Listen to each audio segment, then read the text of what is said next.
आज हम लोग स्टार्ट करने वाले हैं बेसिकली आपका properties of charges. In our last class हमने बात किया था method of charging and uncharge body, लेकिन हमने 3 मेथड्स के बारे में बात किया था। आज हम आगे बेसिकली बात करेंगे प्रॉपर्टीज ऑफ चार्जेस के बारे में। एज यू कैन सी मैंने यहाँ आपको पहले डेफिनेशन लिख के दे दिया है, सो दैट आपको लिखने में राइटिंग में थोड़ा सा इजी, ठीक है। Will discuss one by one ये पूरा कहानी है, ठीक है। जैसे फर्स्ट बात करोगे तो पहला प्रॉपर्टी ऑफ चार्ज आपका होता है वो होता है कि आपका एडिटिविटी या एडिटिव नेचर। इसे हम कहते हैं एडिटिविटी ऑफ चार्जेस, और we can say what additive nature. Charges can be added, right, and it can be only added what algebraically. For example आप लोग यहाँ मान लो सोचो एक बॉडी है, एक कंप्लीट एक बॉडी है मान लो, या एक सिस्टम है, ठीक है, जहां मान लो आपका +2 कूलम ऑफ चार्ज है, -2 कूलम ऑफ चार्ज है, या लेट्स एज्यूम करो -2.5 कूलम ऑफ चार्ज है, and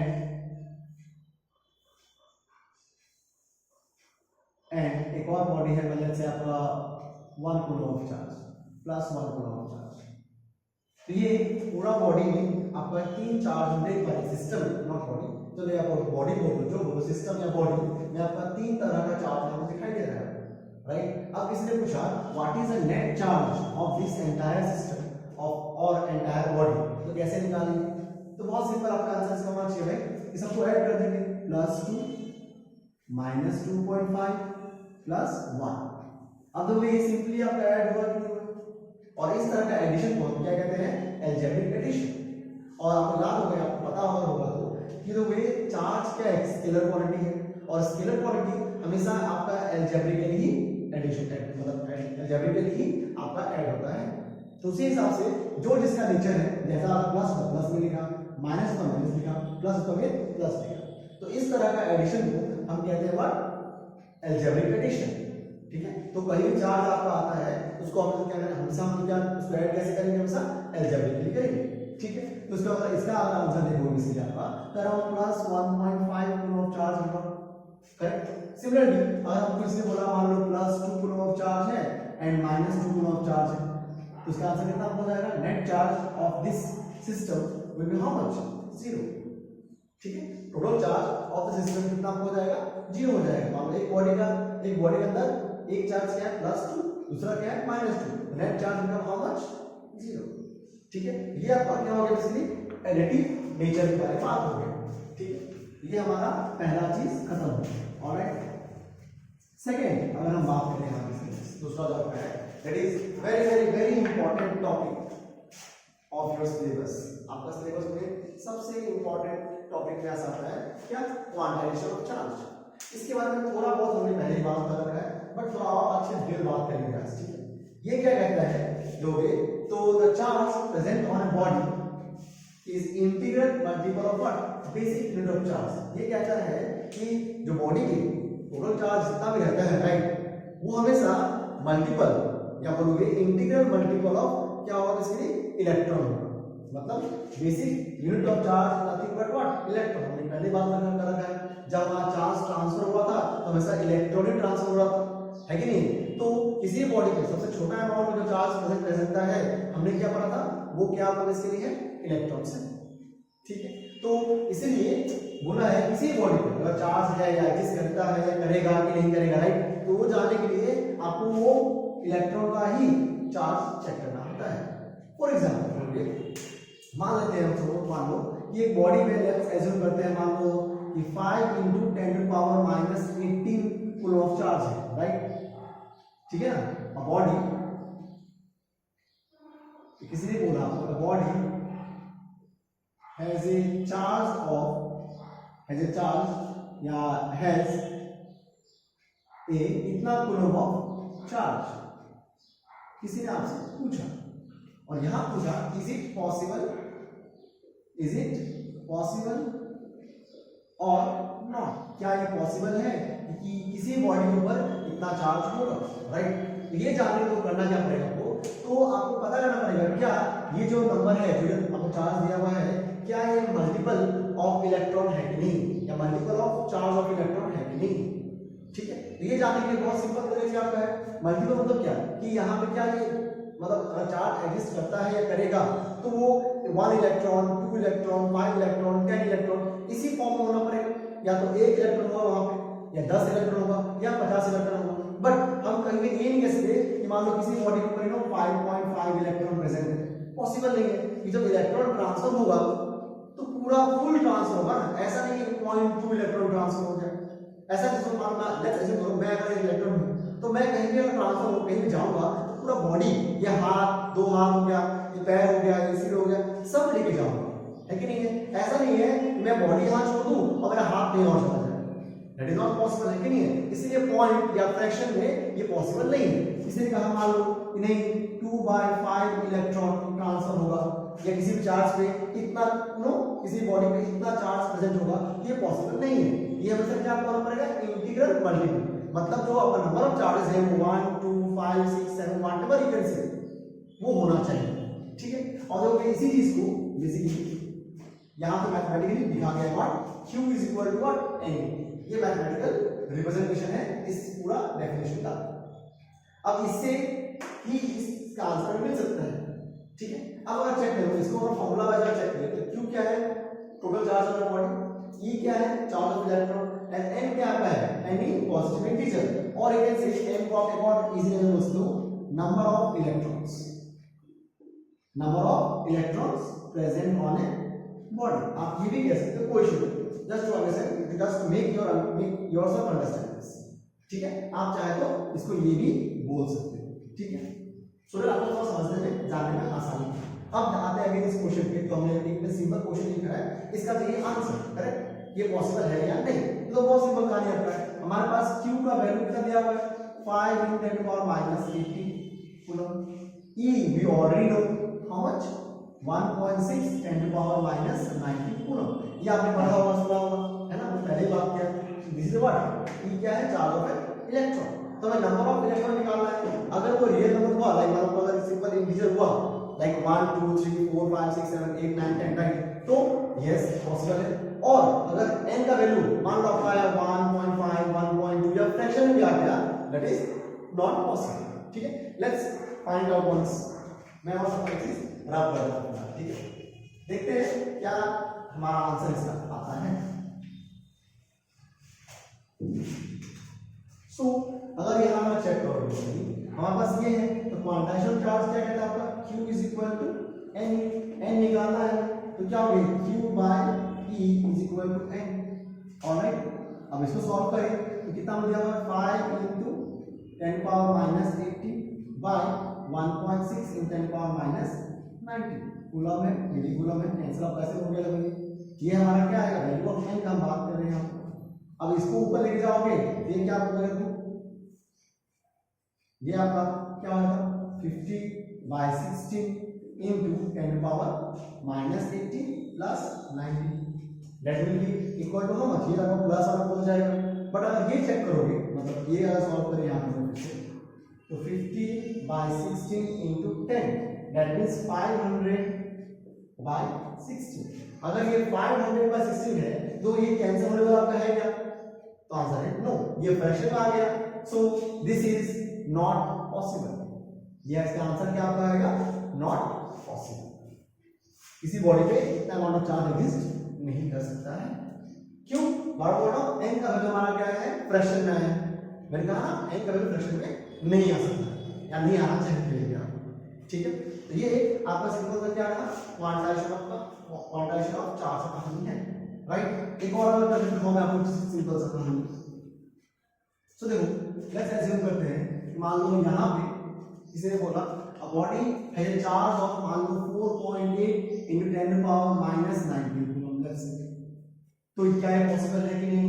again same formula n is equal to क्या हो जाएगा, q का वैल्यू 4.8 10⁻90 बाय हमारा e का वैल्यू कितना होगा 1.6 10⁻90, सी से गया ऐसे यहां से का, तो वो ये भी कैंसिल हो जाएगा, लेकिन और ये देखो 16 and 48 are multiples, that is how much 3, तो कितना आंसर आ गया इसका n = 3, ऑलराइट? आपको थोड़ा बहुत आगे समझ में आया, राइट? ये अगर 4.8/1.6 कैसे हुआ, तब बहुत सिंपल देखते हैं आप लोग, पॉइंट के बाद एक नंबर, पॉइंट के बाद एक नंबर, सो ऑटोमेटिकली 48/10 आता, ये 16/10 आता, डेसिमल तब कैसे कैंसिल हो जाता है इसमें, तो 16 3 how much 48, तो n का वैल्यू 3 है, ये पॉसिबल है। ऑलराइट, आपको थोड़ा बहुत आगे समझ आया होगा, राइट, ये पॉसिबल हमारा है। लेकिन मान लो एक और क्वेश्चन तो लिखते हैं इसके ऊपर, बिकॉज़ ये इंपॉर्टेंट है आपको समझना ठीक से।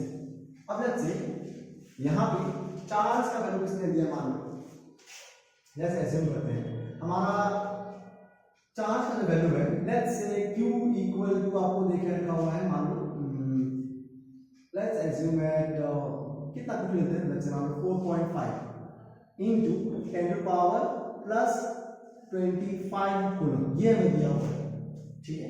This is the value of q, और हमें पता करने के दिया गया है क्या, is it possible or not, is it possible that a body shall contain this amount of charge.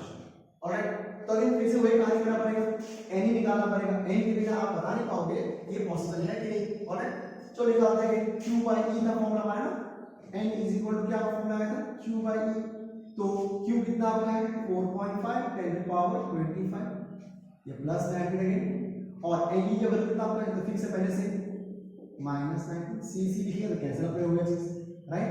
तो यहां ये 4.5 बाय 1.6 इनटू ये 25, ये 90 के ऊपर क्या हो जाएगा प्लस 50, सॉरी 25 प्लस 90, ठीक है।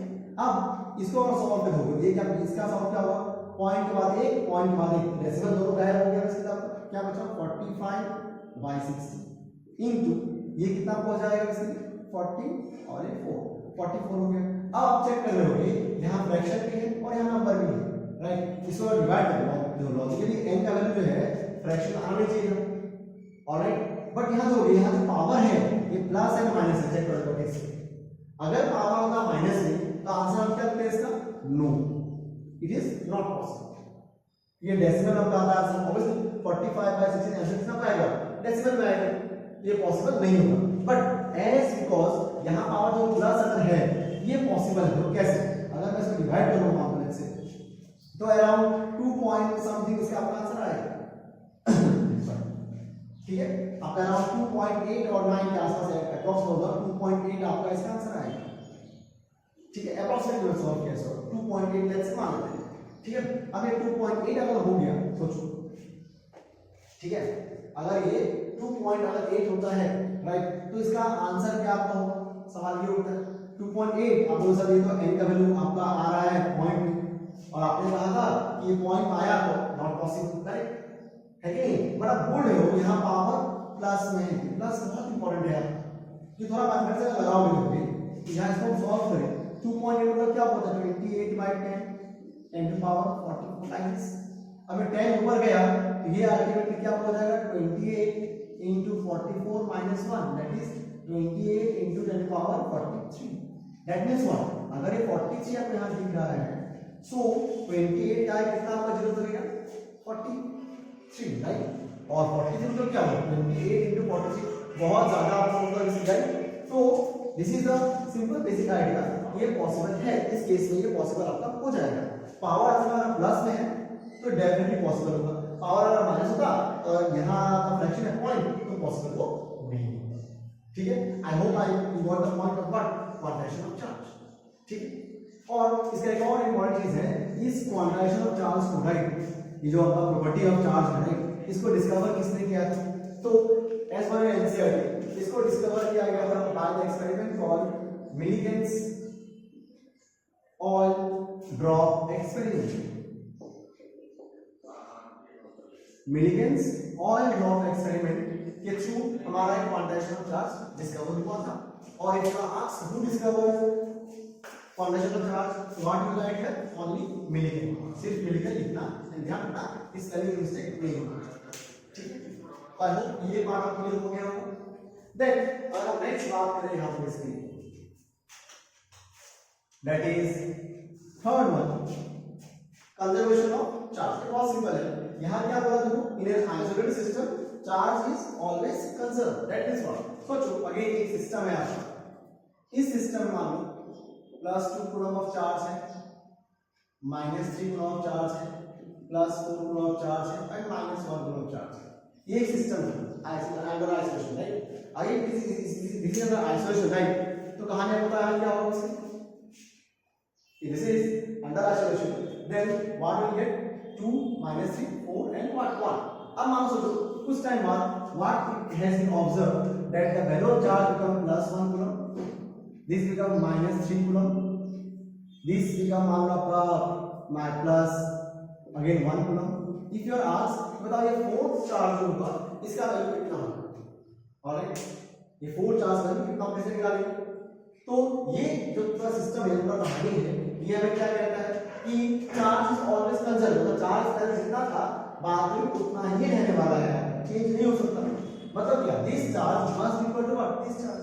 सिंपली सॉल्व कर सकते हो, मान लो स्क्वायर x ले लिया हम मान एज्यूम करो तो sum of this charges must equal to what sum of this charges. ठीक है लाइक यहां से सॉल्व करोगे क्या है +2 -3 +4 -1 must equal to what +1 -3 +1 and plus x.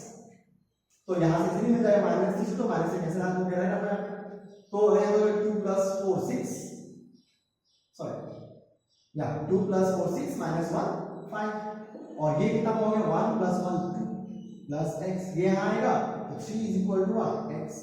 इसका वैल्यू हुआ क्या हो गया +3 कूलम राइट. ये सिंपल सा मेथड है क्या कंजर्वेशन ऑफ चार्ज. ठीक है अब हम बेसिकली ये कहानी यहां तक क्लियर हो गया राइट. यहां से कह सकते हैं कि नेट चार्ज या total charge in an isolated system can not be created nor be destroyed. Net charge और मैं कैलकुलेट कर रहा हूं total charge can not be created और नॉर बी व्हाट डिस्ट्रॉयड. ठीक है बट याद हो गई एक और कहानी आप पढ़ाते हैं दैट इज कि चार्जेस कैन बी क्रिएटेड और डिस्ट्रॉयड. हम चार्ज को क्रिएट भी कर सकते हैं और डिस्ट्रॉय भी कर सकते हैं. ठीक है but that is only possible in pairs. ये हमेशा पेयर में ही होता है इसके आपका. ठीक है इसका आप डिफरेंट एग्जांपल ले सकते हो इसके we call this as an example only if you are asked the examples of conservation of charge.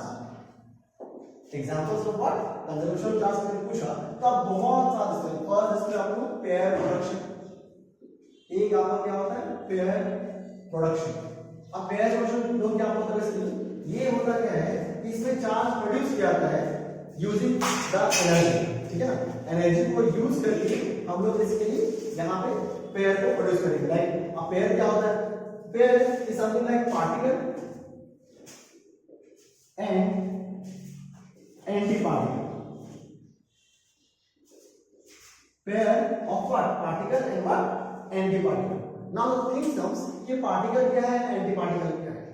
ठीक है तो एंटी पार्टिकल क्या होता है वो पार्टिकल जिसका मास तो सेम हो ऑफ द पार्टिकल बट जो आपका पोलैरिटी है वो अलग हो या फिर चार्ज नेचर जो है वो अलग होगा. फॉर एग्जांपल अगर हम ले इलेक्ट्रॉन अगर एक पार्टिकल है जिसका एंटी पार्टिकल होता है पॉजिट्रॉन. ठीक है ना anti particle of electron is what positron. इससे स्पेशलिटी क्या होता है कि अगर इलेक्ट्रॉन को लिखते हैं E- तो हम पॉजिट्रॉन को लिखेंगे क्या E+. That means what the mass of this इसका मास जो होगा और इसका मास जो होगा दोनों क्या होगा सेम. दोनों का मास क्या है सेम राइट. बट अगर इलेक्ट्रॉन नेगेटिव है तो पॉजिट्रॉन क्या है पॉजिटिव. तो अगर ये इलेक्ट्रॉन पार्टिकल है इसे हम क्या बोलेंगे बेसिकली एंटी पार्टिकल. ठीक है आई होप थोड़ा बहुत समझ आया कहानी आपको कि पार्टिकल एंटी पार्टिकल क्या होता है. एंड दिस कैन बी याद होगा ये जो पेयर है ये जब प्रोड्यूस किया जाता है जब इसका प्रोडक्शन होता है राइट उसे हम क्या कहते हैं पेयर प्रोडक्शन कहते हैं. Like this can be done using you know the gamma radiation और गामा रेज. एक गामा रेज को जब मटेरियलाइज किया जाता है राइट एक गामा रे को जब मटेरियलाइज करेंगे तो वहां से हमें क्या मिलेगा एक इलेक्ट्रॉन और एक पॉजिट्रॉन. ठीक है इलेक्ट्रॉन एंड व्हाट पॉजिट्रॉन. और इस पूरा प्रोसेस को हम कहते हैं क्या पेयर प्रोडक्शन. आई होप आपको ये समझ आया. ठीक है इसी के अंदर एक और आपको चीज आता है दोगे सॉरी ये खत्म थोड़ा और बात करते हैं इसके ऊपर. अब दोगे इसको ये एग्जांपल ऑफ कंजर्वेशन चार्ज कैसे हुआ दोगे. हमने यहां क्या चार्ज प्रोड्यूस किया ना पहले तो यहां कोई चार्ज था नहीं सिर्फ क्या था ये हमारा क्या है gamma rays. This is just a gamma rays form of energy. Rays मतलब क्या होता है एनर्जी. एनर्जी के फॉर्म में हमने क्या किया एक एनर्जी को कन्वर्ट या ट्रांसफॉर्म कर दिया इनटू व्हाट, चार्जेस। कहानी क्लियर है क्या होगा? और चार्ज ऐसा नहीं सिर्फ एक, ऐसा नहीं सिर्फ इलेक्ट्रॉन पैदा हो सकता है, ये पॉसिबल नहीं है। चार्ज जब भी आपका क्रिएट होगा या डिस्ट्रॉय होगा, that is always possible in terms of what, pairs. ये हमेशा पेयर में पॉसिबल है और ऐसे पेयर पॉसिबल ये नहीं होता। आई होप आपको यहां समझ आया कहानी में क्या बात करने की कोशिश कर रहा हूं। ठीक है, इसे एक और एग्जांपल लो, एग्जांपल नंबर 2 अगर हम बात करें यहां पे, दैट इज, ये भी आपका इंपॉर्टेंट है, एंट्रेंस पॉइंट ऑफ व्यू से इस पे क्वेश्चन अगर आपका आता है तो that is annihilation. That is what, annihilation. Annihilation का मतलब क्या होता है? डिस्ट्रक्शन, या जैसे कंप्लीट डिस्ट्रक्शन। ठीक है ना, हिंदी बोलोगे तो जैसे तहस नहस, तहस नहस, सर्वनाश, तबाह, कुछ भी बोल सकते हो, कोई इशू नहीं इसी से आपका। तो इसका सिंपल सा मतलब क्या होता है इसके लिए? कंप्लीट डिस्ट्रक्शन होता है। एनिहिलेशन के वर्ड प्लीज ध्यान रखिए। इसमें तो होता क्या है इसके आपका, एक पार्टिकल और एक एंटी पार्टिकल इंटरेक्ट, दो एक particle, let's say this is a particle and this is anti particle, दोनों इंटरेक्ट जब करेगा या कोलाइड जब करेगा, राइट, तो दोनों ही वैनिश हो जाता है, मींस खत्म हो जाता है, कम डिस्ट्रक्ट पूरा होता है कि नहीं है। एंड दोनों खत्म होने के बाद एक क्या करेगा, अब खत्म हो गया, ऐसा नहीं जीरो होगा, it is not possible, right.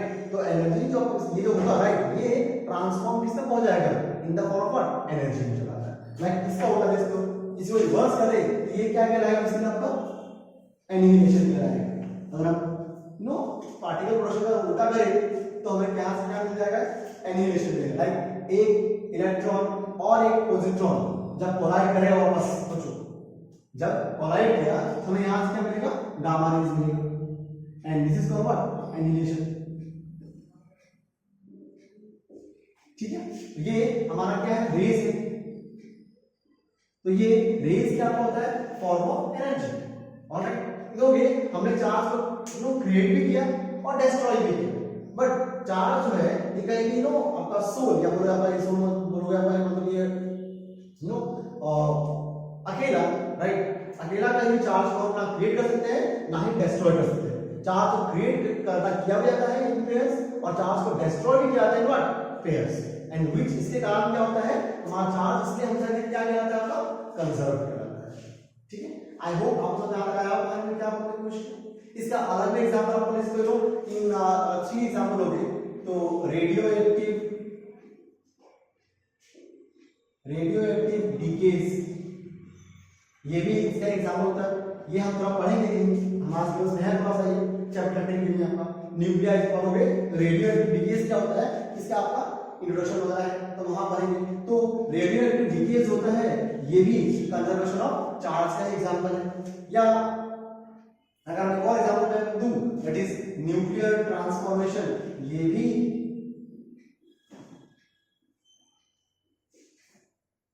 Nuclear transformation जो आपको होता है, ये भी एग्जांपल किसका होता है, कंजर्वेशन ऑफ चार्ज का ही।